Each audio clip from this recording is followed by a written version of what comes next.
कभी कभी दिल यही करता है कि अपने जितने भी फ्री कोर्सेज़ हैं उनको पेड कर दूं, फिर उसके अंदर लोगों का टेस्ट लूं, जो थोड़ी सी मेहनत करके सीखे उनको फ़ीसेस वापस कर दूं, जो नहीं सीखे उनकी फ़ीसेस को एक डोनेशन या गरीबों में अतिया कर दूं।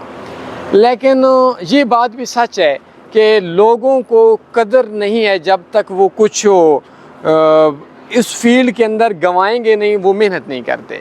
लेकिन फिर यही सोचता हूँ कि उन बंदों से जो बंदे उस फील्ड के अंदर से कमा ही नहीं रहे, और हम वो बंदे जो उस फील्ड से लाखों कमा रहे हैं, उनको क्यों फ़ीस दें। तो इस कोई भी कोर्स जो हमारा है वो कोई पेड नहीं है और ना इंशाल्लाह देंगे।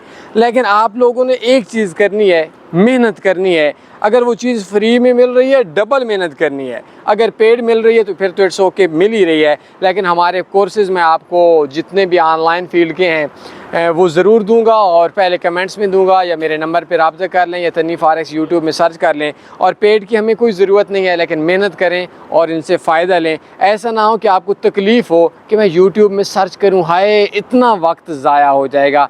ये ऐसी चीज़ नहीं है। तो खुदा के वास्ते थोड़ी मेहनत किया करें। फ्री में चीज़ कुछ लोग दे देते हैं, ये ज़रूरी नहीं कि वो बेकीमत चीज़ होती है।